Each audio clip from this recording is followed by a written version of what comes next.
be launching a tasty pastry. It's a low-carb Pop-Tart. It's got 3 to 4 grams of net carbs, and we love this show. This is our best place to be in LA.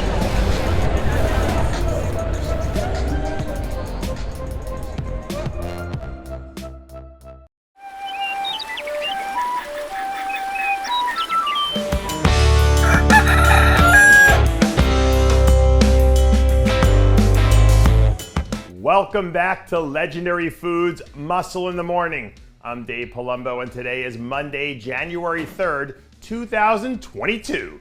And let's find out what's going on in the world of bodybuilding and fitness. Listen, it's our first show of 2022. I hope you're all rested and recharged after your long weekend. But just in case you're not, here's a double shot of Hadi Choopan to help you get through your morning. Over the weekend, Hadi's team released this clip of the People's Champ, getting in a little bit of chest training, and as usual, he looks like he'd step on stage tomorrow if he had to. He's one of the only athletes we've seen in recent memory who walks around looking like he's carved out of granite and in contest shape 24/7, which is one of the things that makes him so compelling. He's the guy people save to their background on their phones because they're using him as a reminder for their New Year's resolutions. And when you're using someone like him as your North Star, moving forward starts to become your only option.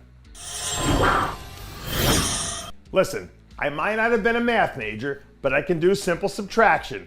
And if we take away the people who finished first and second at the Arnold Classic last year, on paper that leaves 2 of the top 4 remaining, which means that Justin Rodriguez has a 50-50 shot of coming home with the title in March. According to Justin a few days ago, he was tipping the scales at 289 in the morning right out of bed, which is the biggest and leanest that he's ever been at this point in his prep.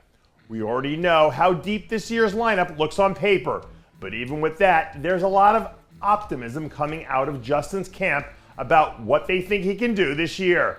To win or even place in the top 3 in a show that includes a handful of former winners and a former Olympia champ would be a major accomplishment in and of itself.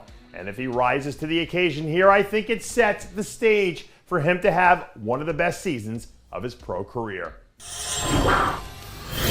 How good does Vlad Surochko look at this point in his offseason? A few days ago, Vlad released these photos that caught everyone's attention because they were so crazy that you would have sworn they were photoshopped if you didn't know any better. It's hard to believe that this kid's only 25 or 26 years old because he carries size and density like athletes who are in their mid-30s. One of the really interesting things about him last year was the way he went toe-to-toe with battle-tested vets like Ruli Winkler during his rookie season. So if what he's showing us here is an indicator of what might be coming down the line, watch out, because he'll be ready to do some damage later on this year. And finally, how about we close things out today with a new update from Antoine Vaillant. Over the last month or so, Antoine seemed like he's really starting to hit his stride again, which is great to see considering the fact that he had surgery again to repair another major injury a few months ago.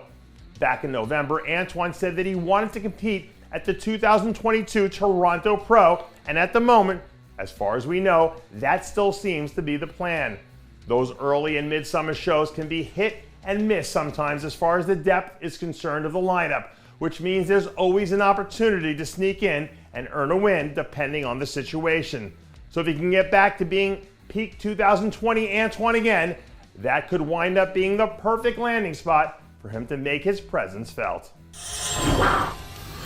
And that does it for yet another edition of Muscle in the Morning. I'm Dave Palumbo, reminding you to always be true to your passions and make sure to follow us on Facebook, Twitter, and Instagram.